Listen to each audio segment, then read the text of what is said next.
Membuka tema desain. Bagian ini menjelaskan sejumlah teknik dan alat bantu dalam dunia desain yang dapat membantu Anda mendesain model bisnis dengan lebih baik dan lebih inovatif. Seorang desainer bisnis harus melakukan banyak tinjauan terhadap cara terbaik yang paling mungkin dilakukan untuk menciptakan sesuatu yang baru, menemukan yang belum ditemukan, atau mencapai fungsi yang diharapkan.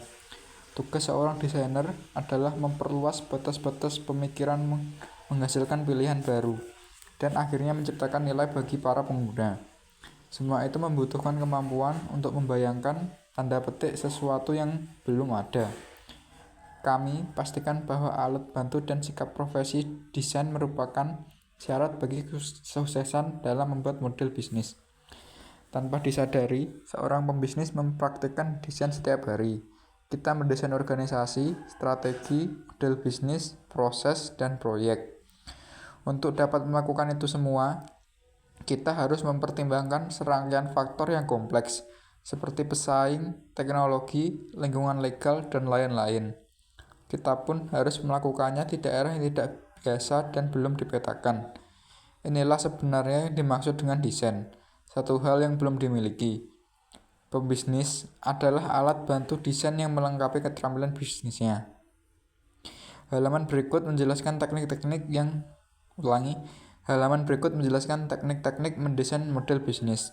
Wawasan pelanggan, pembentukan ide, berpikir visual, prototyping, bercerita, dan skenario.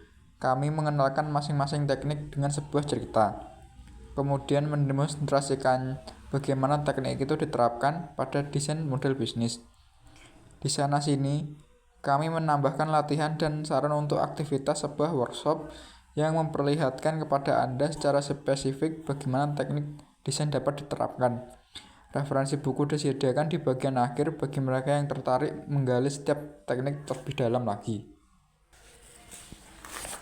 Adapun isi bab-bab dari tema desain adalah halaman 126 wawasan pelanggan, halaman 134 pembentukan ide, halaman 146 berpikir visual, halaman 160 prototyping, halaman 170 bercerita, halaman 180 skenario. Kita mulai dari bab pertama, yaitu wawasan pelanggan. Halaman 126. Bab wawasan pelanggan, tema desain. Halaman 127. Bab wawasan pelanggan, tema desain. Para pelajar belia yang keranjingan papan selancar tersebut menjawab pertanyaan-pertanyaan dilontarkan Richard Link, seorang ahli sosiologi senior yang bekerja di Telenor, operator seluler ketujuh terbesar dunia. Link mewawancarai kelompok tersebut sebagai bagian dari penelitian untuk mendapatkan wawasan tentang penggunaan foto dan berbagi foto di kalangan jejaring sosial. Sekarang, karena hampir setiap telepon seluler dilengkapi kamera, berbagi foto menjadi perhatian khusus operator seluler. Richard Link akan membantu Telenor menangkap gambaran besar berbagi foto. Link tidak hanya berfokus pada layanan baru seluler yang berpotensial dan yang ada pada saat ini, yaitu berbagi foto, tetapi juga pada isu yang lebih besar, seperti peranan berbagi foto yang tetap menghormati kepercayaan, kerahasiaan, identitas, dan struktur sosial yang menautkan orang-orang muda ini. Akhirnya, hasil kerjanya memungkinkan Telenor mendesain dan memberikan layanan yang lebih baik. Halaman 128. Bab wawasan pelanggan, tema desain. Membangun model bisnis berdasarkan wawasan pelanggan. Perusahaan berinvestasi sangat besar dalam riset pasar, meskipun pada saat mendesain produk, layanan, dan model bisnis seringkali mengabaikan perspektif pelanggan. Desain model bisnis yang baik akan menghindari kesalahan seperti ini. Desain model bisnis yang baik melihat model bisnis dari sisi pelanggan. Sebuah pendekatan yang mengarah pada ditemukannya peluang yang benar-benar baru. Namun, tidak berarti pemikiran pelanggan merupakan satu-satunya titik awal inisiatif untuk inovasi. Tapi, kita harus melibatkan perspektif pelanggan ketika mengevaluasi model bisnis. Inovasi yang sukses memerlukan pemahaman mendalam tentang pelanggan, termasuk lingkungan, rutinitas sehari-hari, kepedulian, dan aspirasi. Media player iPod dari Apple merupakan contoh yang tepat. Apple mengerti bahwa orang-orang tidak hanya tertarik pada media player digital. Perusahaan menangkap bahwa pelanggan menginginkan cara tanpa henti untuk mencari, menemukan, mengunduh, dan mendengar konten digital, termasuk musik, dan tidak berkeberatan membayar untuk sebuah solusi yang tepat. Pada saat itu, ketika pengunduhan ilegal merajalela dan sebagian besar perusahaan berpendapat bahwa tidak seorang pun bersedia membayar untuk musik digital online, pandangan Apple terasa unik. Apple menepis pandangan ini dan menciptakan pengalaman bermusik tanpa henti bagi pelanggan. Mengintegrasikan musik, iTunes, dan software media, toko online, iTunes, dan media player iPod. Dengan menjadikan proposisi nilai ini sebagai inti model bisnis, Apple pun mendominasi pasar musik digital online. Tantangannya adalah mengembangkan pemahaman terhadap pelanggan yang menjadi basis bagi pilihan desain model bisnis dalam bidang desain produk dan jasa. Beberapa perusahaan terkemuka bekerja sama dengan ilmuwan sosial untuk mencapai pemahaman ini. Di Intel, Nokia, dan Telenor, tim ahli antropologi dan sosiologi bekerja sama mengembangkan produk dan jasa yang lebih baik. Pendekatan yang sama juga dapat dilakukan pada model bisnis yang lebih baik atau bahkan baru. Banyak perusahaan konsumen terkemuka mengatur perjalanan pada eksekutif seniornya ke lapangan untuk bertemu dengan pelanggan, berbicara dengan tim penjualan, atau mengunjungi gerai-gerai mereka. Di industri lain, terutama yang melibatkan investasi bermodal besar, berbincang dengan pelanggan merupakan bagian dari rutinitas keseharian. Akan tetapi, tantangan dalam inovasi adalah mengembangkan pemahaman yang baik tentang pelanggan, bukan cuma bertanya tentang apa yang mereka inginkan. Sebagai pionir pembuat mobil, Henry Ford pernah berkata, "Jika saya pernah bertanya kepada pelanggan apa yang mereka inginkan, mereka akan mengatakan kendaraan yang lebih cepat." Tantangan lain adalah mengetahui pelanggan mana yang memperhatikan dan mana yang tidak. Ada kalanya segmen yang tumbuh di kemudian hari menunggu di sisi bisnis yang saat ini sedang berkembang. Oleh karenanya, inovator model bisnis hendaknya tidak hanya berfokus secara eksklusif pada segmen pelanggan yang ada dan membuka pandangan pada segmen baru atau yang belum terjangkau. Sejumlah inovasi model bisnis telah meraih kesuksesan karena dapat memuaskan kebutuhan pelanggan baru yang belum terpenuhi. Misalnya, EasyJet milik Stelios Haji Lanau yang menyediakan penerbangan bagi pelanggan berpendapatan rendah atau menengah yang jarang sekali terbang. Zipcar memungkinkan penduduk kota mengurangi kemacetan akibat kepemilikan mobil metropolitan. Sebagai gantinya, pelanggan yang membayar iuran tahunan dapat menyewa mobil per jam. Kedua produk ini menjadi contoh model bisnis baru yang dibangun dari segmen pelanggan yang ada saat ini, yaitu perjalanan udara konvensional dan penyewaan mobil konvensional. Itu tadi halaman 129 bab wawasan pelanggan tema desain. Sekarang halaman 130 bab wawasan pelanggan tema desain. Apakah yang dia pikir dan rasakan? Apakah yang benar-benar berarti kegelisahan terbesar, kekhawatiran dan aspirasi? Apakah yang dia dengar? Apakah yang dikatakan teman? Apakah yang dikatakan atasan? Apakah yang dikatakan orang terdekat? Apakah yang dia katakan dan lakukan, sikap di depan umum, penampilan, perilaku terhadap orang lain?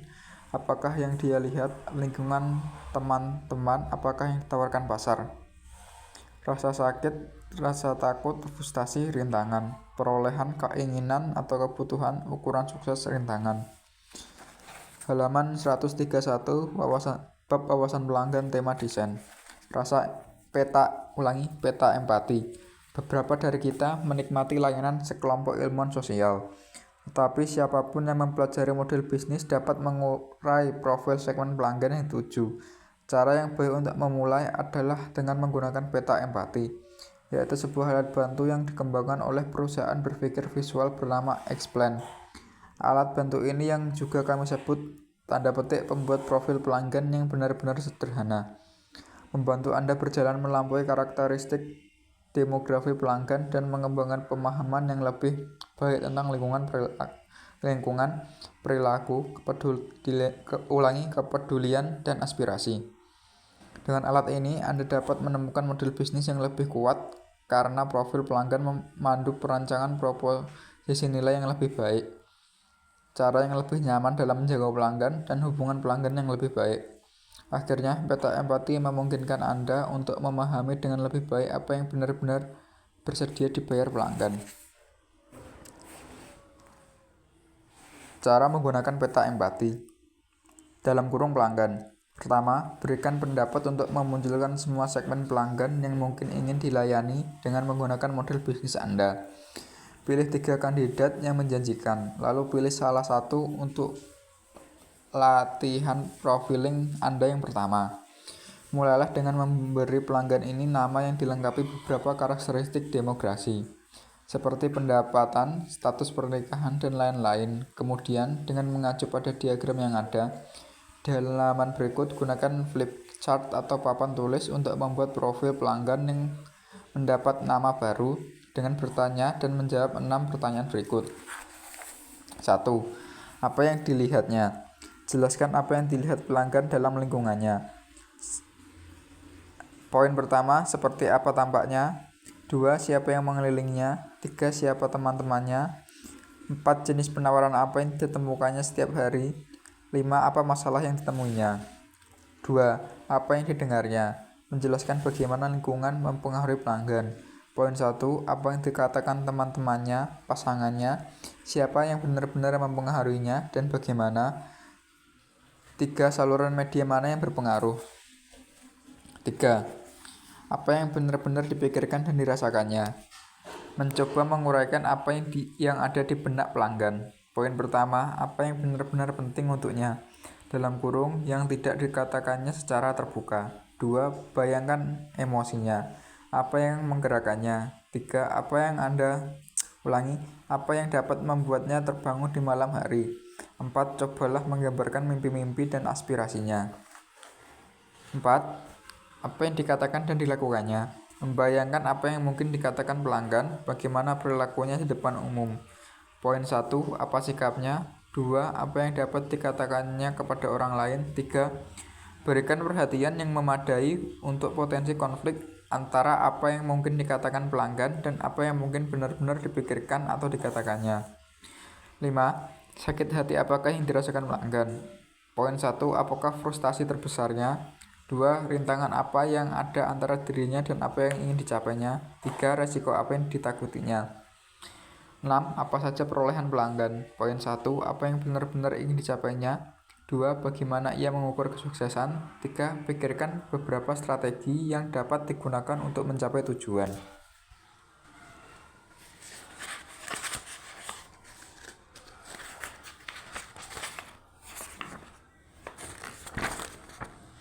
Halaman 132, bab wawasan pelanggan, tema desain. Berisi gambar dan tulisan seperti amankah jabatan saya, apa artinya tren baru TI, saya memuak dengan biaya lisensi Microsoft, bagaimana agar CEO lebih memperhatikan saya, dan lain-lain. Halaman 133, bab wawasan pelanggan, tema desain. Memahami pelanggan B2B menggunakan peta empati. Pada bulan Oktober 2008, Microsoft mengumumkan rencananya untuk menyediakan secara online seluruh jejaring aplikasi Office-nya. Menurut pengumuman tersebut, pelanggan akan dapat menggunakan Word, Excel, dan aplikasi Office lain melalui browser. Oleh sebab itu, Microsoft harus merekayasa ulang model bisnisnya. Titik awal untuk renovasi model bisnis ini bisa jadi menciptakan profil pelanggan untuk segmen pembeli inti, yaitu Chief Information Office (CIO), yang menetapkan strategi TI dan membuat keputusan pembelian yang menyeluruh. Bagaimana profil seorang CIO? Tujuannya adalah menciptakan sudut pandang pelanggan yang terus-menerus mempertanyakan asumsi model bisnis Anda. Profiling pelanggan memungkinkan Anda memberikan jawaban yang lebih baik untuk pertanyaan-pertanyaan seperti apakah proposisi nilai ini memecahkan masalah pelanggan yang sebenarnya? Akankah pelanggan benar-benar bersedia membayar? Dengan cara bagaimanakah pelanggan ingin dijangkau? Halaman 134, bab pembentukan ide. Ulangi. Bab wawasan pelanggan habis di halaman 133.